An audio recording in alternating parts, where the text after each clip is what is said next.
ಜೈ ಭೀಮ್ ಬಂಧುಗಳೇ, ನನ್ನ ಹೆಸರು ಅಣ್ಣಯ್ಯ ಅಂತ ಹೇಳ್ಬಿಟ್ಟು ಜೈ ಭೀಮ್ ಕರ್ನಾಟಕ ಸಂಘಟನೆಯ ರಾಜ್ಯಾಧ್ಯಕ್ಷ ಸಂಸ್ಥಾಪಕರು.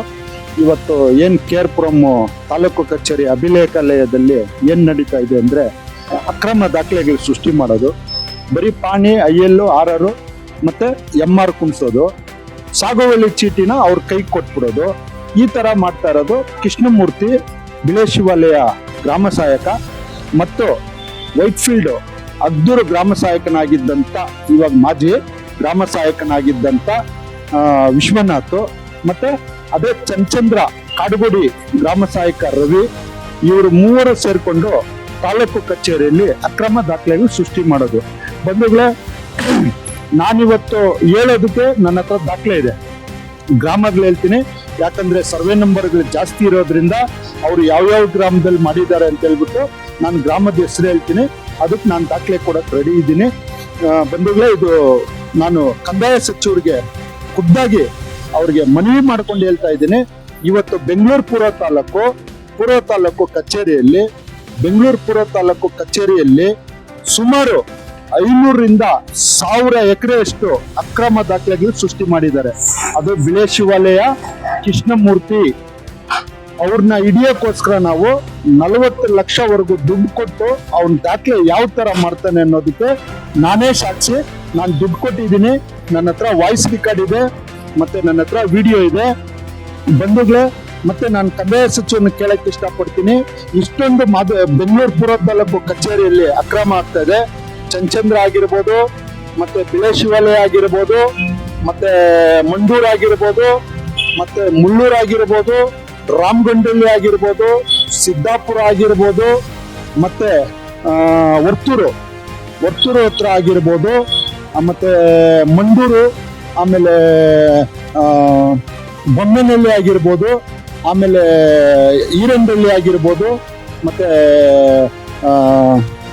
ಇನ್ನ ಹಲವಾರು ಜಾಗಗಳಲ್ಲಿ ನನಗೆ ಗೊತ್ತಿರೋ ಪ್ರಕಾರ 500ರಿಂದ 1000 ಎಕರೆ ಅಕ್ರಮ ದಾಖಲೆಗಳನ್ನ ಸೃಷ್ಟಿ ಮಾಡಿದ್ದಾರೆ. ಸೃಷ್ಟಕರ್ತರು ಯಾರಂದ್ರೆ ವಿಶ್ವನಾಥ್, ಅಗ್ದೂರು ಗ್ರಾಮ ಸಹಾಯಕನಾಗಿದ್ದ, ಇವತ್ತು ಅವನು ರಾಜೀನಾಮೆ ಕೊಟ್ಟಿದ್ದಾನೆ. ಕೃಷ್ಣಮೂರ್ತಿ ಬಿಳೆ ಶಿವಾಲಯ ಗ್ರಾಮ ಸಹಾಯಕನಾಗಿದ್ದಾನೆ.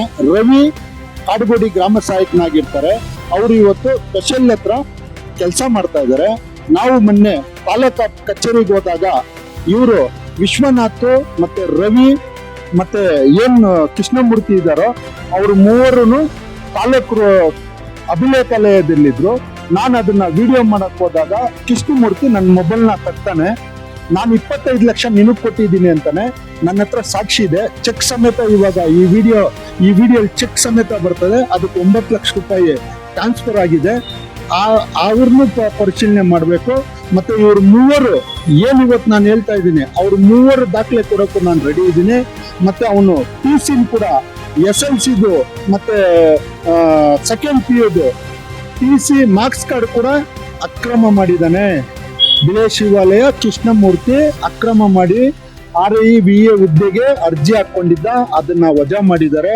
ಅದು ಕೂಡ ನಾವು ಸಾಕ್ಷಿ ಸಮೇತ ಕೊಡ್ತೀರಿ. ಬಿಳೆ ಶಿವಾಲಯದಲ್ಲಿ ಗಂಡ ಎಂತಿ ಚಿಕ್ಕಂತಿಗೆ ಇವರು ಅಕ್ರಮ ದಾಖಲೆ ಸೃಷ್ಟಿ ಮಾಡಿದ್ದಾನೆ. ದೊಡ್ಡಂತಿಗೆ 30 ಗುಂಟೆ, ಚಿಕ್ಕಂತಿಗೆ 20 ಗುಂಟೆ, ಗಂಡನಿಗೆ 1 ಎಕರೆ. ಒಂದೇ ದಿನ ಈ 3 ಜನಕ್ಕೂ ಗ್ರಾಂಟ್ ಆಗಿದೆ. ಅದು ದಾಖಲೆ ನಾವು ಕೊಡ್ತೀರಿ. ದೊಡ್ಡ ಗುಬ್ಬಿಯಲ್ಲಿ ಇವರು ಅಕ್ರಮ ದಾಖಲೆ ಮಾಡಿ ಮಾರಾಟ ಮಾಡಿರುವಂತ ಜಾಗನ ಕೊಡ್ತೀನಿ. ನಾಗಂಡಳ್ಳಿಯಲ್ಲಿ 125 ಸರ್ವೆ ನಂಬರ್ ಅಲ್ಲಿ ಅಕ್ರಮ ದಾಖಲೆ ಮಾಡಿರೋದು ಕೊಡ್ತೀನಿ. ಅಗ್ದೂರು ಸರ್ವೆ ನಂಬರ್ಗಳಾಗಿ ಮಾಡಿದ್ದಾರೆ. ಇವರು ಎಲ್ಲೂ ಬಿಟ್ಟಿಲ್ಲ. ಇವರು ಮುಂಚೆ ಏನು ಇರ್ಫಾನು ಮತ್ತೆ ಕೃಷ್ಣಮೂರ್ತಿ ಮೇಲೆ ಕೇಸ್ ಆಗಿದೆ. ನಾವೇನಾದ್ರೂ ತಪ್ಪಾಗಿ ಮಾಹಿತಿ ಕೊಡ್ತಾ ಇದ್ದೀರಿ ಅಂದ್ರೆ ನನ್ನ ಮೇಲೆ ಕೇಸ್ ಆಗ್ಲಿ, ನಾನು ತನಿಖೆಗೆ ರೆಡಿ ಇದ್ದೀನಿ. ಕೃಷ್ಣ ಬೈರೇಗೌಡ ಸಾಹೇಬ್ರೆ, ನಿಮ್ಗೆ ಈ ಮುಖಾಂತರ ಹೇಳಕ್ ಇಷ್ಟಪಡ್ತಾ ಇದ್ದೀನಿ, ನೀವು ಖುದ್ದಾಗಿ ನನ್ನ ಕರ್ಸಿದ್ರು ಸರಿ, ಇಲ್ಲ ನನಗೆ ಬರಕ್ ಟೈಮ್ ಕೊಟ್ಟರು ಸರಿ, ನಾನು ಬಂದು ದಾಖಲೆ ಸಮೇತ ನಿಮ್ ಮುಂದೆ ಪ್ರೂಫ್ ಮಾಡಕ್ಕೆ ನಾನು ರೆಡಿ ಇದ್ದೀನಿ. ಇವತ್ತು DCP ವೈಟ್ಫೀಲ್ಡ್ ಕಚೇರಿ, DCP ಸಾಹೇಬ್ರ ಕಚೇರಿ ಇರೋದು.